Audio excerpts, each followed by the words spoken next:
morning, good afternoon, good evening, wherever you are, and welcome to another episode of Power of Education.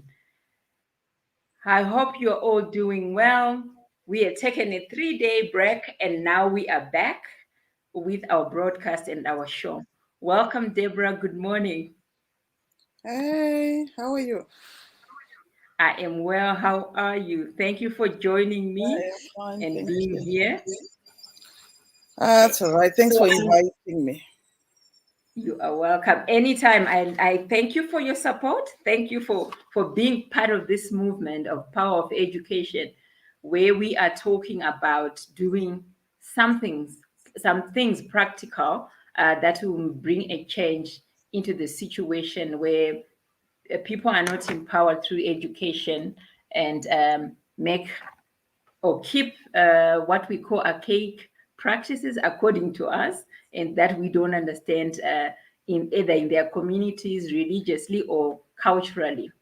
Yeah, It is Leo Buscaglia who said change is the result of all true learning.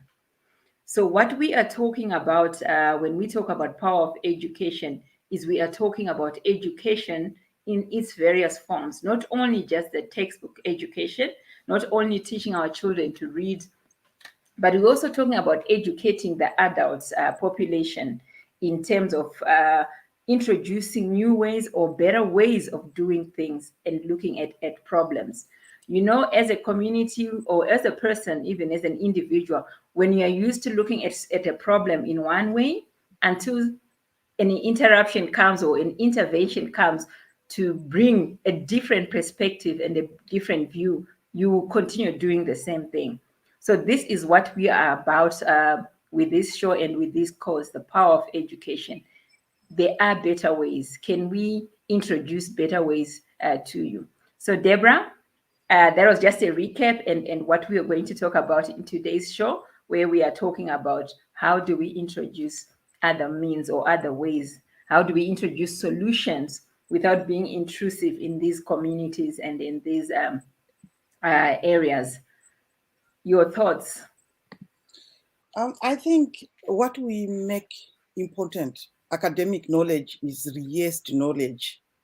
We teach our kids history, maths. It's all very rehearsed. We are not teaching them practical stuff that will take them through life. Yeah. I think we need to revise that and maybe include practical, cultural stuff that will take the kids through life, because our kids are getting degrees and coming back and not getting jobs. And Mhm. in order to change, we need to study what we are doing now or what we did before. Have a look at that and see where we can change and teach our children the practicality of it. Not just you do economics, you do accounts, you do maths, you do history, which is all very well. Yeah. But they need life. We need to introduce life lessons, even to us as adults, as parents. We need to know how to parent, because sometimes the frustrations of life get in the way of me being a good mom. Sure. You know, I see a lot of women, a lot of mothers. I talk to a lot of mothers and teenagers, like kids who say, I can't talk to my mom, she's very angry. The mother is not angry at the children. She's angry at other issues in her life that are happening. So we need lessons on that. We need to learn how to deal with our life practically. Not that I got a degree in English. That won't help us much when it comes to living. It will help us in our careers, not in our day-to-day lives. So we need that. You know, you talk about parenting and where a mother has got anger issues and she's not angry at the children. You are right. Maybe she life has just dealt her a lot of curveballs and how life is. Life has Yeah. just dealt us some rough cards. Let me Mm-hmm. just put it like that. And she's just like, I need a break, but she has to parent. So in such situations where the parent is not angry at the children, but it's a reality, she's living it, that she's really had a rough path.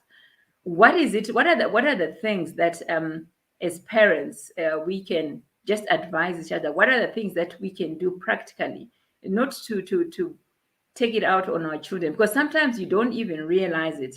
I remember there was a time when I was very also angry. When you're going through the grieving cycle, anger is one of the emotions that you have to deal with.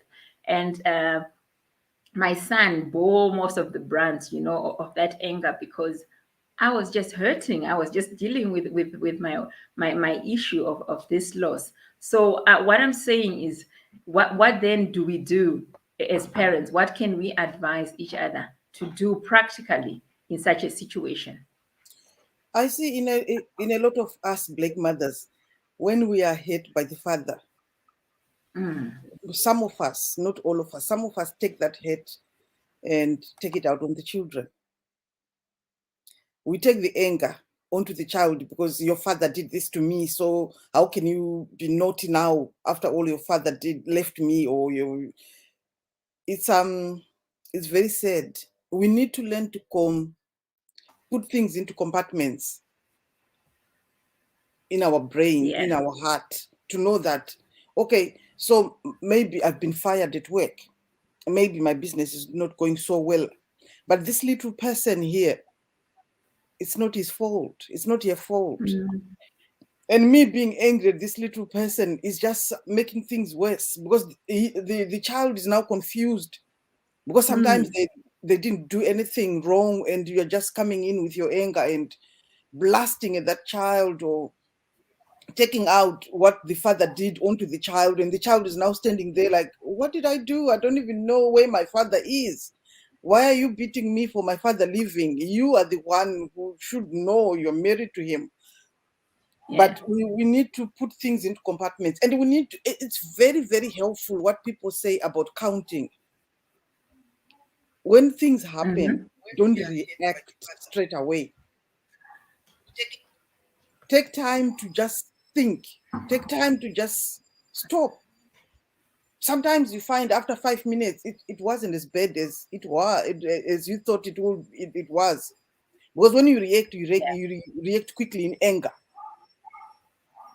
But if That's you true. stop, sometimes you can actually walk away from most things, especially children. I mean, if a child spills water, it's just water. It will dry. It's not a big deal. We need to learn to see what's important, what's not. A child being naughty is True. just normal. But Kids can be naughty. yes, because a child is just being a child. Yes. That's And so the fact true. and the fact that you have got your own issues going on, like you Ruth, you're going through your grieving. That's not the child's Mhm. fault. The child No, doesn't it even wasn't. understand what grieving is. And now you're angry at the child for being playing and be doing what children do because you're going through your own issues. This is where the compartments work. You need to put things in compartments. It's very hard to do, I know. It's not even easy. But if Mhm. you take your anger universally, you find yourself shouting at people on the road, people who don't even know you, because your anger is just blasting at everybody else. And that's why we end up with so many people being angry all over, because people are carrying Yes, their own angers yes. And with them. and actually people fighting. You think, why are you fighting? Well, she shouted at me. Why did you shout at her? And you can't even explain. Well, she stepped on my foot. It's just a foot. And maybe she even said, sorry, I stepped on you. Why did you step on me? Why? Because I'm already carrying my own anger that I Mm. haven't dealt with. And life is so tough. Economically, things are so hard. Sometimes you don't even know where to start. And that's really hard on a parent, to the point that you then start taking it out on kids, neighbors, anyone. Anyone. Life at the You're just moment is throwing tough, it but out there. yes, just remember it's tough on everybody. It's tough on Tough everybody. on everybody. Yes, because somebody said, be kind to people you meet every day because you don't know what people are going through. Yeah. That's so true. Welcome, CP Lisiwe Ndlovu. Thank you for joining us. Good morning. Please introduce yourself and tell us where you're joining us from. Unmute. Hi, good morning, everyone. Yeah, thank you so much. Thank you that I could be a privilege to participate. I am joining from Germany, and yeah, I'm happy to be there. Thank you and welcome. You know, the issue that we are talking about, we are talking about parenting as part of the child issues that we were talking about on anti child marriages, anti no to child abuse, no to any form of abuse towards children, and we are talking about parenting. How then do we put into practical ways, or how do we become practical about parenting, where we are dealing with anger issues and not to take them out on the children, because that's abuse, and because sometimes the children don't even understand why you are angry. So let's talk about the child marriages.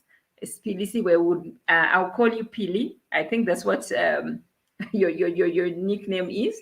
Pili, what are your thoughts on child marriages? You know, with the issue of Memory Machaya back home here in Zimbabwe, who died in childbirth a month ago. She was only 14 years, and then it has just restirred the issue of child marriages that is faced not only by Zimbabwe but by many other African countries. What are your thoughts on that? Thank you, Ruth. I think child marriages, this whole problem is a problem that didn't just begin right now, as you had mentioned before. It's a problem that has always been there. It's just been ignored or overlooked. And it's always a thing that when something big like Memory Machaya's case happens, everybody's awakened, just like George Floyd in the topic of racism. That when something drastic happens, everybody's awakened, but this is an issue that's always been there. I think the problem or the issue is the empowerment of the young ladies, giving them the voice to speak. I remember when I was going to school in my younger years, I used to I really didn't know of my own rights. So I used to admire other people, other peers, and I didn't have women, older women, to guide me and help me or just help me realize that I have my own voice, my voice to say no and speak out. And I think that's still lacking this kind of support to say, okay, young women, you have a voice, you have your rights, you can say no, or there are these institutions, these groups, these people that can support you through this. So, yes, it is a disturbing issue. I do believe there's still much more that can be done to assist the young ladies out there. Awesome. You talk about having adult women, what we would call mentors, because sometimes you need that. You need to have an example that there is better outside what we know. And in terms of us having grown up in the different communities in the different areas, I'm just thinking that how many of us are still going back into those communities and just inspire the young girls in the neighborhood? How many are going back there and showing these young girls that a different life is possible, that anything is possible? You can achieve great success. You can step out of this circle or whatever mentality that has been that can bind, because it's all mentality. You know, we are bound sometimes even in our mind mentally, that it's not possible. So how many of us have gone back to the villages where we grew up, to the locations or the suburbs where we grew up, and just say, I grew up in this area. I'm an outcome of this community, and look where I am. I'll have to put up my hand and say, I haven't done that.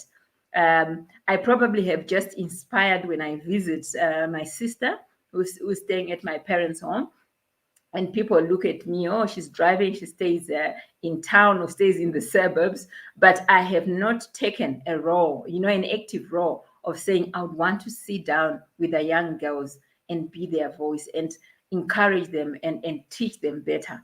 So thank you for that, Pili. But have you gone back into your neighborhood where you grew up just to inspire and motivate? Yes, actually, I have. Well The done. times that we're back in Zimbabwe, I really try and get in touch with the old headmistresses or the teachers. But unfortunately, you would realize the response that you get is not really supportive. To grow the structures, to grow sustainable structures to assist the young ladies. For example, when I went back, I wrote a couple of emails to a headmistress informing her that I would really love to support the growth of a mentorship program for young ladies to address this problem. And the response I got was, we should send money. And that's the response I always get: send money. But money is not always the solution to everything. Maybe I could provide assistance through the knowledge I have, through the networks I've built through the years. Maybe my assistance could be a different form, maybe even through the beginning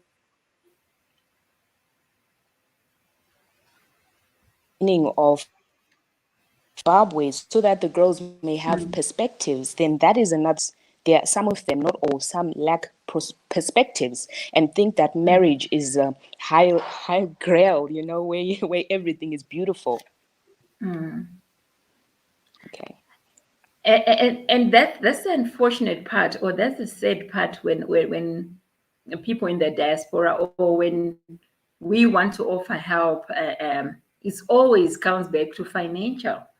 When you go into the village and say, oh, so nothing is happening here, what do you really need? They say, oh, give us money, give us money. And yet we are saying there's a different way. We want sustainability. We want to empower you. We want skills impartation. We want to capacitate you. So it cannot only be financial. Deborah, what have your experience been? Have you been back to the village to inspire?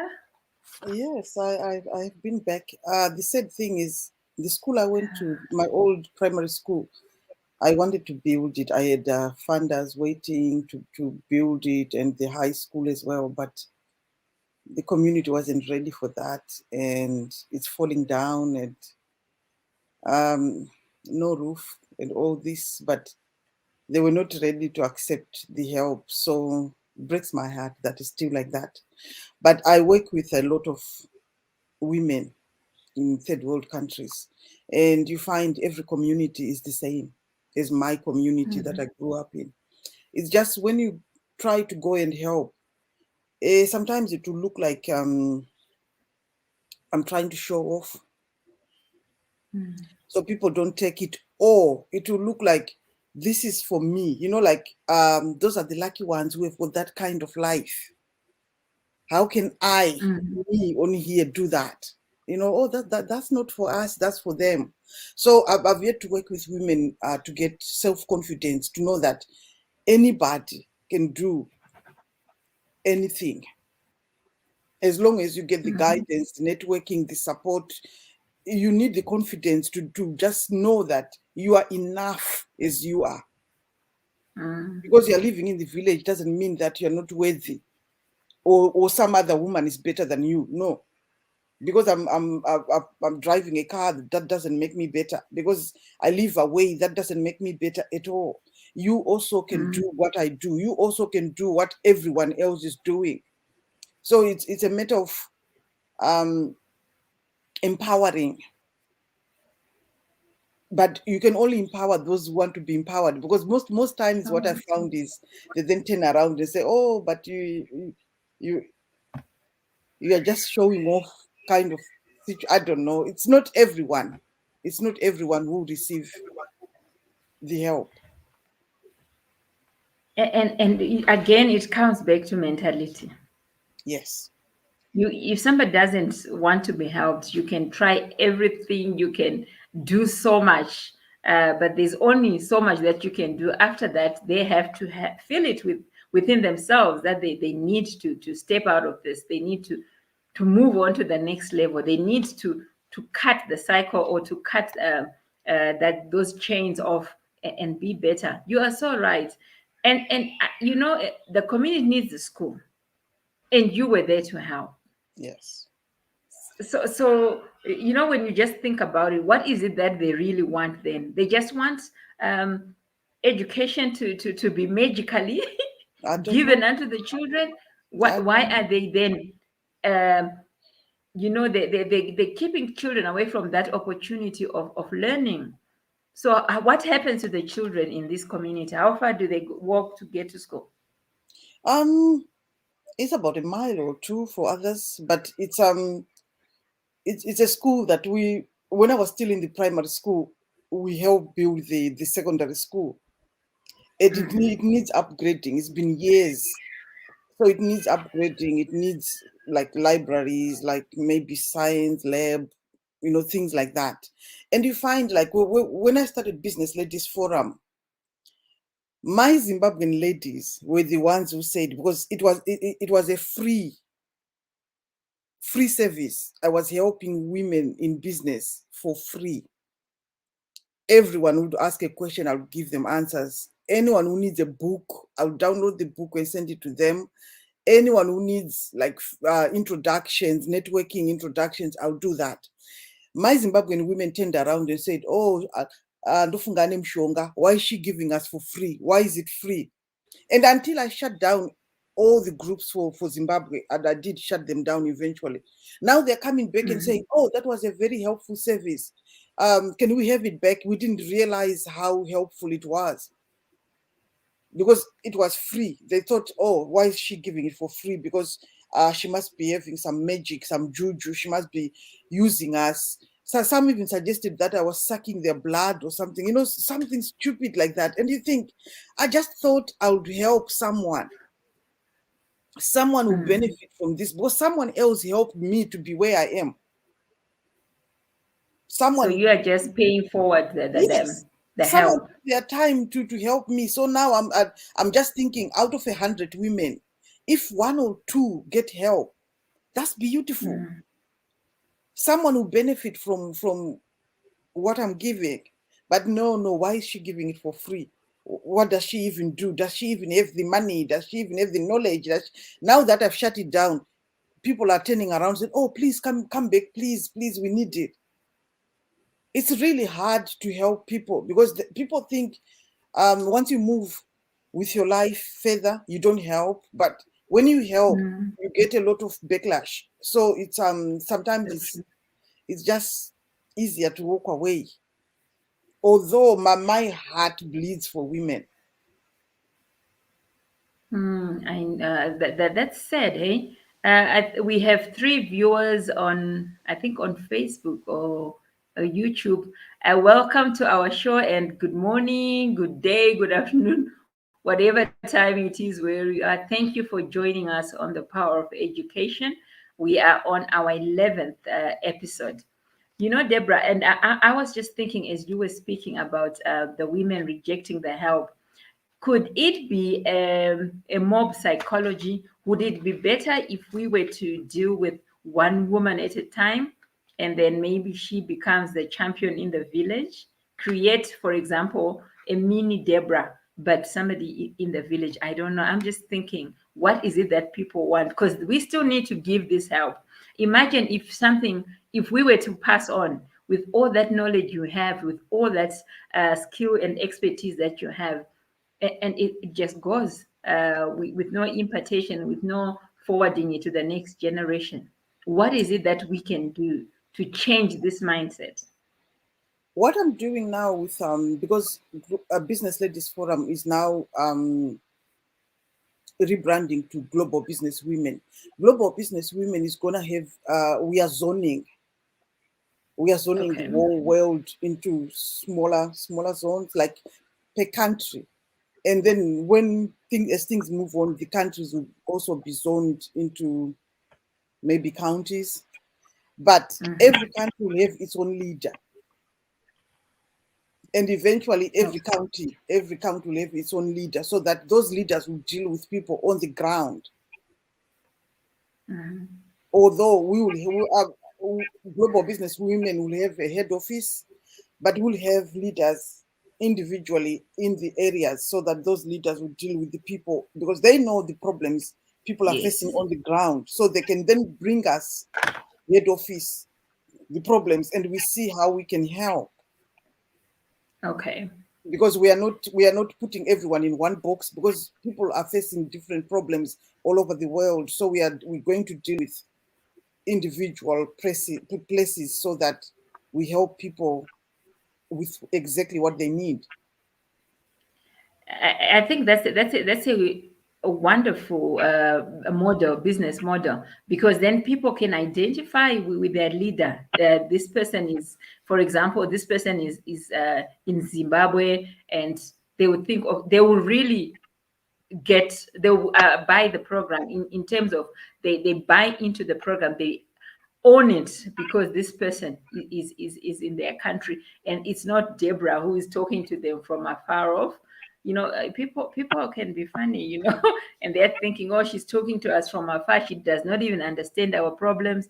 She doesn't know our situation, which could be true. But having a local representative, I think that's such an awesome model, and it will definitely reap results. Thank you, Kathleen, for joining us. Good morning and welcome. Good morning, Sister Ruth, and good morning, Sister Deb. How are you this morning? I'm blessed. Just, yeah, I'm blessed. Thank you. Awesome. We were just talking about how do we deal with a mentality of people who you can see they need help, but they are not ready to receive the help. How do we change their mentality? How do we make people see that there's help that we offer? We're not charging it. Deborah was just giving an example about her community. First, that she wanted to build a school. I think she's spoken about it in one of the past episodes, where she had funders to build a school, and the community was not ready to receive that help. I'm not sure whether they are ready now, but she then just withdrew the help, because if people are not ready to receive the help, there's nothing else you can do.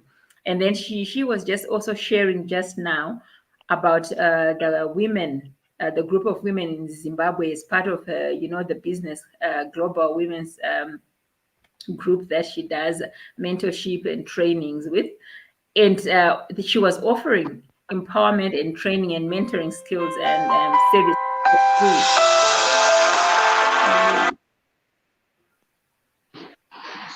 Sorry about that, where she was offering these services for free to these women from Zimbabwe. And they turned around and said, no, why is she offering us for free? It means that she's a witch, she's usurping our power, she's sucking us. Issues of witchcraft just came up in that end. And then she stopped. And now they're coming back and requesting for that help again. So that's what we were talking about. What are your thoughts if people are not ready to receive help? How can we get around this issue? I think we do have an issue there where if you try to help someone, but one doesn't appreciate, or probably because we have been in a situation where a lot of women have been marginalized for a long time, so they don't know whether the help is a true help, or is it going to benefit them, or someone is trying to go the extra mile into something else as it is right now. But as far as I can see, it's not only at home. Even here in UK, you find some women, they are really struggling.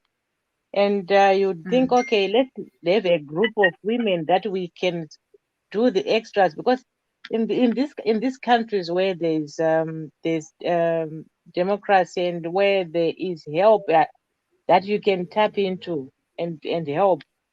We have even had issues where you would get into a group, form a foundation and whatever, and then it will just go haywire because there's a lot of fighting, and I think it's in our nature. I don't know whether it's the Zimbabwean nature. I'm not very sure, but this happens quite a lot.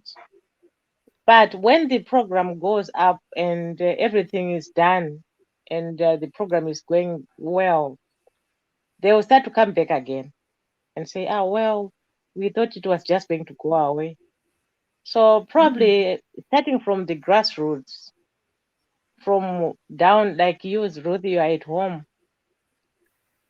When they see our program going somewhere, probably they will say, "Okay, we thought it was just a joke, or maybe they were trying to do something." Because I think it's how we look at it as if it's all about politics. Meanwhile, it's not about politics. It's about real mm, development into women and in the girl child, and also the fathers as well, because they are not working, most of them. mm. So if their women are producing food on the table, I don't see why people shouldn't be encouraged to join those groups and work together as one. Yeah, you talk about me being on the ground and doing it through the grassroots. I reached out to an aunt of mine. She's in Chitunguiza, and Mm, she's a pastor, and she lives amongst the community. She lives amongst people. And I say to her, we will support an organized group of women mm, that need help. We'll look at what kind of assistance they need, but they need to be very organized. They need to be organized. It needs to be a cooperative. It needs to be a group of women that have come together. They've got a project and they have already started doing something, or they just needing capital. So mm, as I was speaking to her, then she was like, "Ah, no, that won't work because people have been cheated of their money, or people are tired of people trying to help them and then they get cheated." And I try to explain to her that no, we are giving you, if there's money mm, that you need, we are giving you money, and we are not saying you need to pay back this money. But she was very, again, no, adamant, people will not receive it. And then I realized, the story in the Bible where Jesus Christ went to his own village, and he couldn't perform miracles because of the disbelief amongst the people, because yes. they just saw him and they say, "Ah, this one is a carpenter's son. What is this boy Jesus saying? He grew up amongst us, how can we listen to him? What knowledge does he have? What wisdom does he have? He grew up we were watching while he grew up. So where did he get that kind of wisdom?" So I've realized, unfortunately, that sometimes maybe it's even better to go into an area where you are not known, where you are a total stranger, because maybe you are better received like that.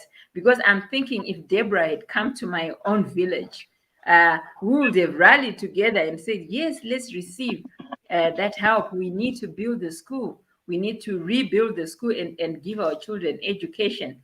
And but again, rejection that comes from your own people who know you. And so I'm not so sure about being on the ground and working it from the grassroots, and going back into the communities where we are known or where we have family. It always has a negative backlash. She's coming to show off whatever witchcraft. People, they just come up with all kinds of stories. So I don't know how we're going to tackle this obstacle, because it is a real obstacle. Because Deborah, you were rejected in your own village. You reached out to help, and they turned you down. The thing is, I don't like to give people fish. I don't think it's Mhm. fair because our people are very hardworking people. We don't have lazy Mm, people in Africa. True. Of course we do have some, but we are working people. We want to achieve quite a lot. So if I can assist a bit on that, or maybe find market to sell your stuff, or maybe assist you on how you can double your $10 and make it 20, or maybe create some networks for you to either learn from or market to or whatever. It's better than just giving you $10. It's better than just buying you a packet of sugar. We need to teach people to fish so that Yes. when we are gone, they still fish. Like you say with cooperatives. There's a cooperative that I work with in Cape Town. They make Zulu beads, the necklaces, the earrings. They work together so very, very well. But their market in South Africa is not as big because almost everyone makes them, right? And also people have got them already. So they don't look at them like we look at them here in diaspora. Where people in diaspora are missing home. So you find we are now dressing more African. We love all those bead stuff and we buy at a better price. So if we can open that market for them to say, okay, instead of selling them for 10 rand, you can sell them here for 10 pounds, which if you convert it, it's more money to them. It, that True. way, they are fishing. I'm not giving them fish. They're still doing what they do best. But we are now helping them to open a market to say, okay, here you can sell those things at a much better price and get more money for your work. True. Pili, do you want to weigh in there? Wow, I have so many points. I'll sum them up, but I do agree with the elder women who have just given us a lot of wisdom. Firstly, I personally think the problem that we have as a nation, the problem that we have as country, is that although we have been independent since 1980, we are still colonized.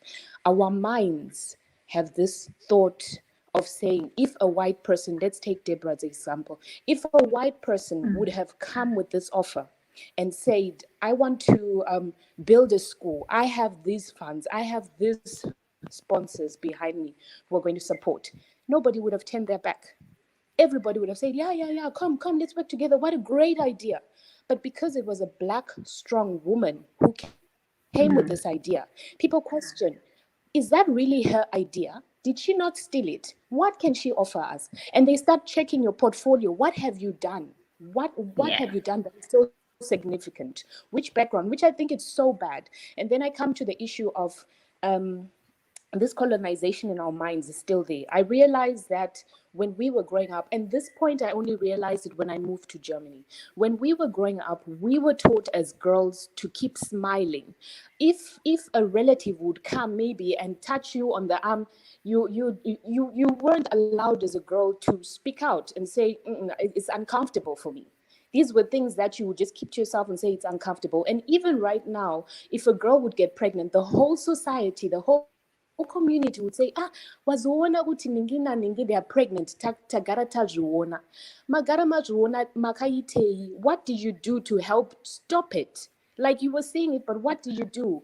And it's so disappointing because Kudara, I remember you couldn't even walk with the boy because your neighbor, if the neighbor saw you, it doesn't matter if it was your mother or your father, relative, if the neighbor saw you, she would stop her car, get out of her car, and give you a beating, put you in the car, and then drive you back home.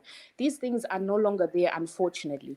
But besides that, I think this the mind is the strongest part. I think we should, or we need more positive examples of Black Zimbabwean women who have succeeded in the different various fields that they are in. And to be honest, we need to be strong and support each other also.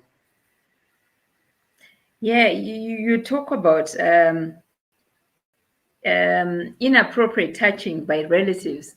Deborah gave an example in one of our past episodes where the man of God, the man of cloth at church, used to scratch the girls in the palm, again inappropriately. insinuation or a sexual like a sexual sign, that kind of thing.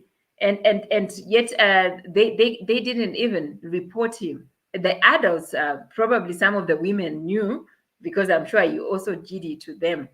So that keeping quiet, and you couldn't speak out and say this is inappropriate. So again, educating the young girls, the young boys, on inappropriate touching, inappropriate innuendos. Somebody makes jokes or speaks to you in a certain speech. Be very careful. Do not allow it. Set boundaries. And this week, Deborah sent me a video. Do you want to talk about it, Deborah? The young boy, is 14 years old, isn't it? Yes, there was a video going around in on social media about a boy who had sexual relations with a brother's wife and made the brother's wife pregnant. And the way they were talking to the boy, they were making it like the boy had committed a crime. The boy is 14 years old. And they were saying to the boy, so what are you going to do? Are you going to take your brother's wife? And people were laughing. Mm, And sadly. I saw it in one group, and I commented, if this was a girl and the sister's husband had made her pregnant, would you be laughing? Because child abuse is child abuse, whether it's a boy or a Mm, girl. The adult is the one in the wrong, because this boy is 14. And now we are making him yeah. like he committed a crime. Because the boy was saying, well, my guru came into my room and took off your clothes and said, well, if you don't sleep with me, I will cry out and say you raped me. And everybody said, oh, so what did you do? And the boy said, what was I supposed to do? And they were laughing. Yeah. And I thought, this boys can be traumatized same as girls, right? Mm-hmm. And this Mm, boy true. has been wronged, and you are putting him in a court like kangaroo court, like this boy has committed a crime.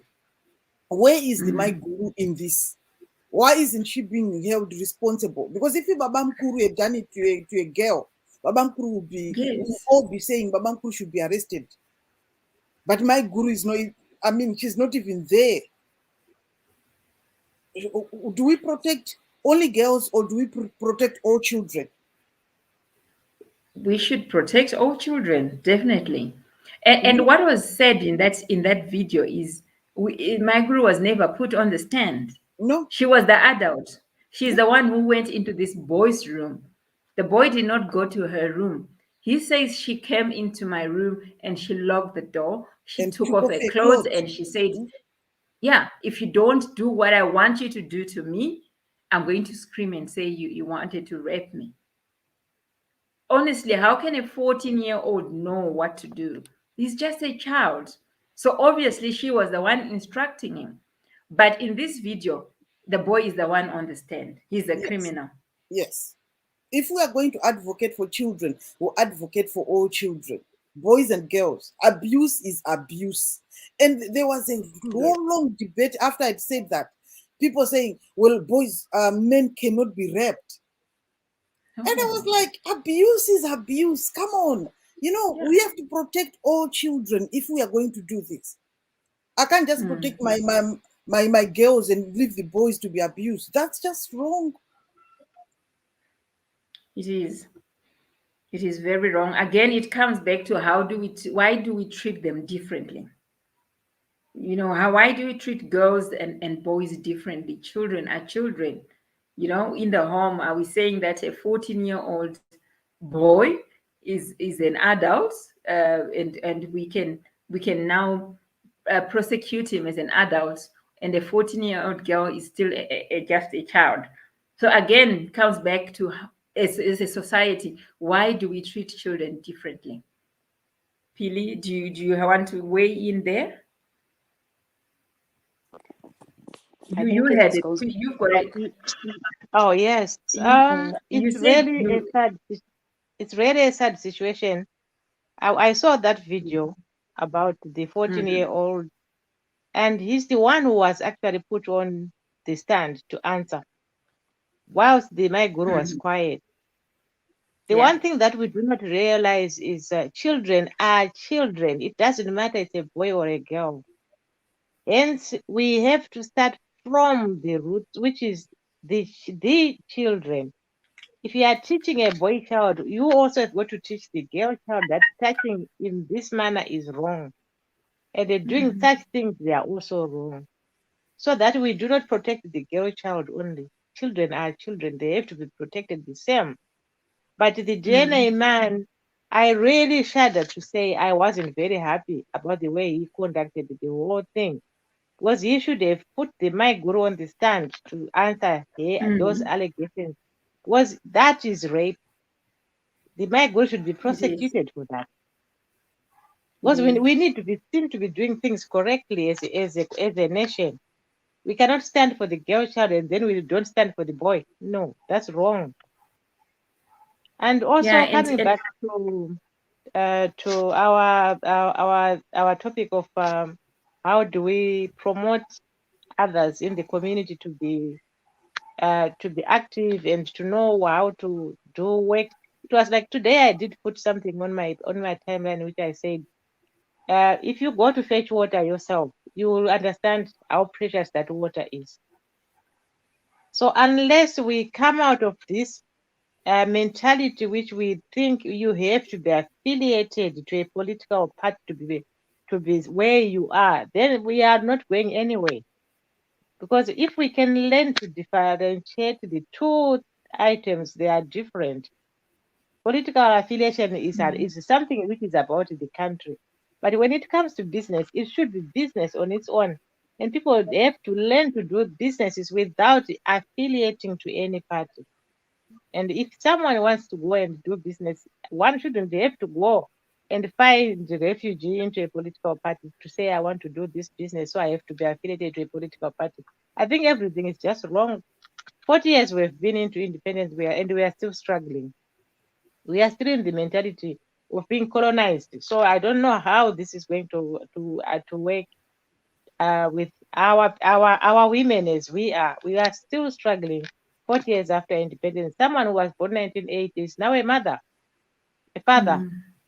So I don't see how the country can progress like that.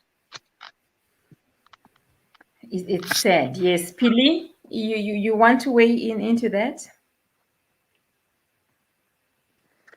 I think my points, I'll just agree with Catalin. Exactly that is what I also wanted to say. I think just maybe if I give an example with genital mutilation, I wrote in my bachelor's thesis at that point of my life about genital mutilation for boys. I found this quite interesting because we're speaking right now for the example of boys that when this young man, I haven't seen the video, but when this happened to him, unfortunately, it makes or it portrays the picture that boys, men shouldn't speak out when something is done to them. And it Yeah. strengthens the stereotype of you. So, unfortunately, I think more has to be done. I also don't know at the moment what we could do, but advocacy definitely also for the rights of every child and not only one side.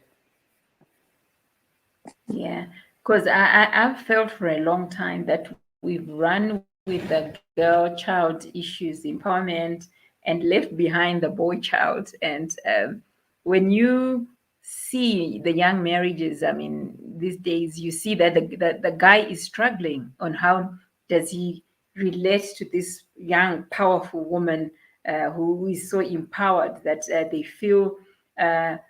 Maybe sometimes even eclipsed, totally overshadowed by the woman. There is no longer that equal setting that we wanted to achieve when we were teaching the girl child, you are equal, such that now there's an imbalance where the boy child now feels like, oh my goodness, I don't know how to handle this. So also a valid point in terms of how do we protect all children. We just need to protect all children from abuse, not just the girl child. The 14-year-old boy was abused. That woman is a rapist. She must be in jail. Just like if a man had raped a 14-year-old girl, you know? So such shows, such things that as a community, as a society, as a country even, We are laughing about it. We are sharing these jokes, and people are supporting that. No, no, boys cannot be raped. That's not fair. That's not fair because he is 14. He's just on the on the edge of getting into young adulthood. So of course his body is going to react to stimulation and to things, to touch and to all that. He's a boy, he's a child. So then you can't blame him that because he's a boy. No, so he was not raped. But very, very, very interesting issues that are coming out. Yes, Deborah. The thing is, boys like that will then grow up not knowing how to love, Yes. and they will Yes. have anger towards women because Mhm. he's been traumatized at a very young age. And then we turn around and say, oh, African men don't even know how to love women. No, we didn't protect them boys when they were growing up, and we let them go through trauma. Now, as Mhm. adults, they look at women with no trust. They can't love us Yes. because we are the ones who perpetrated it. Mhm. And we wonder True. why some of these boys, some of these men behave like little boys. They were traumatized, and we Mhm. protected the perpetrators. Yes. As adults, we are laughing at this and thinking, oh, the little boy had fun. No, emotionally, he's not No. adult enough to deal with that. Just like a girl is not adult enough to deal with that. Yeah. And I think then we also have other problems that will come out of that kind of abuse. They can become a rapist. They can become, sexual molesters because they were sexualized. They were very sexualized at a young age. A 14-year-old, and you awaken this thing in him that he has no idea of how to handle. They can't handle.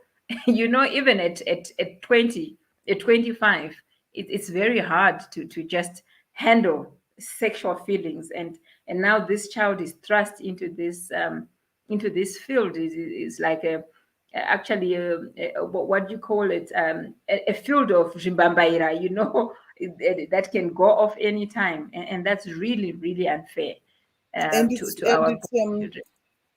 it's gone viral, it's made into a joke, everyone Yeah. is just Yeah. laughing about it. And we no boundaries. No one is saying, okay, guys, this boy needs protection, this boy needs counseling, this boy needs, Mhm. where is the my guru in this? She needs to be set down, and at least set down or arrested, because she abused a Arrested. boy. She abused a Arrested. little boy. If a Mhm. man does it to a little Mhm. girl, we are all shouting out, oh, protect the girl, protect. What about my boy? Who's protecting my son? Mhm. There's my Mhm. son sitting there and everyone is laughing. Exactly. And to tell the boy children that if somebody touches you, threatens you, whatever way, just like we tell the girls, scream, talk out, I mean, tell somebody, run, whatever it is, we just need to protect them. Because he could have screamed first before she made her threats, because she was in his room, so that education again, like you are a child, you scream, it doesn't matter what the adult says to you, because the adult was using their undue influence and that power to abuse this young boy. Very sad indeed. Okay, so we are 6 minutes away from the end of our show. Maybe just parting thoughts. We'll start with you, Kathleen.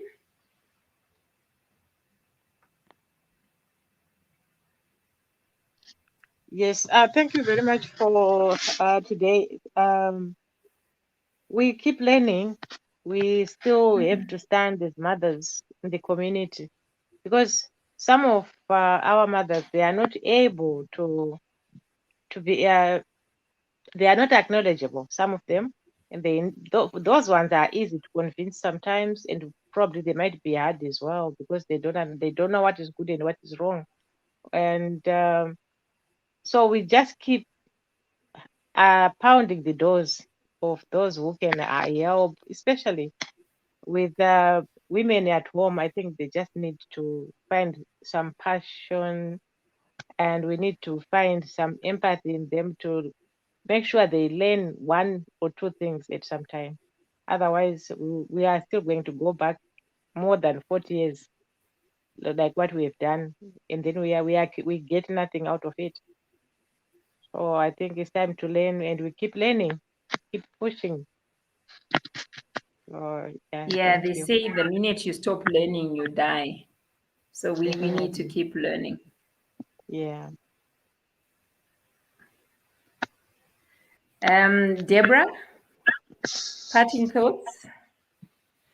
I was gonna say, Pili talked about colonization and identity, and that's a very good point because we always look at other countries, Western countries, and think they are better than us.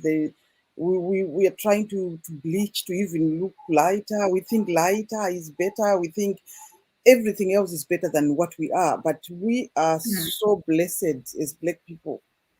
We are so blessed and we are so amazing and we have everything right in our backyard. We've got the resources, we've got the knowledge, we've got the power to work. If we can only remember that we are worthy and no one is better than us, we are equal to everybody. All this colonial stuff happened. We need to now reclaim our identity and stop that Yeah. mentality that we think our ancestors were evil and our culture is not evil. It's got bad bits in it that needs to be corrected. Yes. Like Okay. any other culture. Yes, like any other culture, and we have got evil people among us that needs to be corrected. But not every Black person is evil. No, not every culture or everything about our culture is evil. No, there are some bad bits in there, some bad habits we have picked up over the years that we need to correct. But we are Yeah. so rich in us, in our culture, in our Africa, in our beauty, in our knowledge. We are so knowledgeable. We are amazing people. We just need to own it and empower each other and then correct those bad habits. Correct bad habits on our power. I was going to ask in terms of your program, Deborah, do you use a lot of affirmations in terms of changing mindset as one of the tools for building self confidence? Yes, we Because you are. We've got. talk about we are worthy, we are equal to everybody, and we are powerful. So Yes, do we you use do any because affirmations? yes, we do because in our in my in the organization, we've got experts in every field, and we've got experts in empowering, in inspiring, and so yes, we do have quite a few. And one of the main ones I love is you can, you You can, can. you stand in your way. You are the one standing in your way. Yes, you can. Yes, you can. Awesome, awesome. Power of words. Words are very powerful, hey? So using them every day and just motivating oneself. Pili, any parting thoughts before we round off? Um, I just want to build on Deborah's point and add to say that poverty is not only lacking money, but it's also lacking the right mentality. And I feel like we should be humble enough to know that we can learn from each other. Each of us has a treasure that is worthy to learn from. And another last thought is social media is a very, very powerful tool, which is unfortunately being used pathetically. I think we need more rules, more strict rules, because people are just writing whatever. They are lacking that common sense and kindness, general kindness. The way you would speak to someone, they don't do that. They just write any comment, even though it's not building. And it's very unfortunate because they don't realize that they're killing somebody through doing that. Your comments must be Yeah, structured. Okay, thank you. yeah, and just be responsible over your words or what you say, that responsibility is lacking. You're accountable. Don't just throw words out there, don't just throw comments and everything that will hurt others.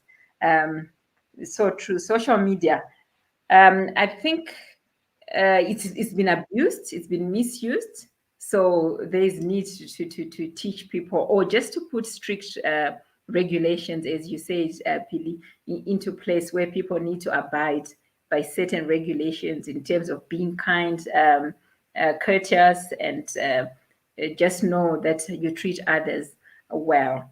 So thank you, ladies. Thank you so much for this beautiful show. And we are back tomorrow. I am hoping to have gone into the community. I'm doing some recording, some interviews, just to get views on this issue from different groups of within the population. I've spoken to young girls, I've spoken to young boys, I'm speaking to adult men, fathers, and women and mothers, just to get their views. So I'm just going to collect that and document that those recordings, and we'll play it either tomorrow or Monday. But thank you so much for coming onto the show. Thank you to everyone who's been watching us on our platforms, who joined us from the different parts of the world.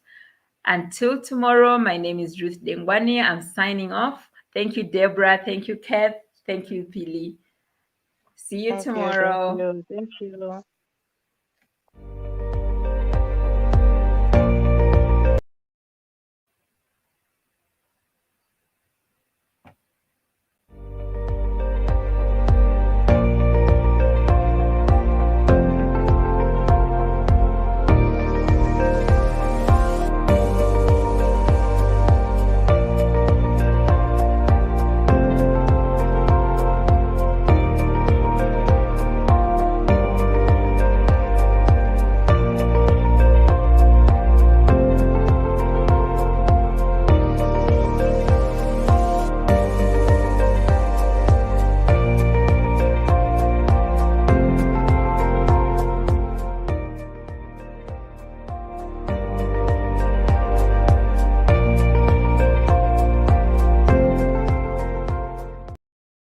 Debut in the entertainment industry, Emanuela has consistently risen through the ranks to become the most inini popular ndakho child notemba actor. mbora ndione kubika At kasadza 11 cha years of age, she is Eyo.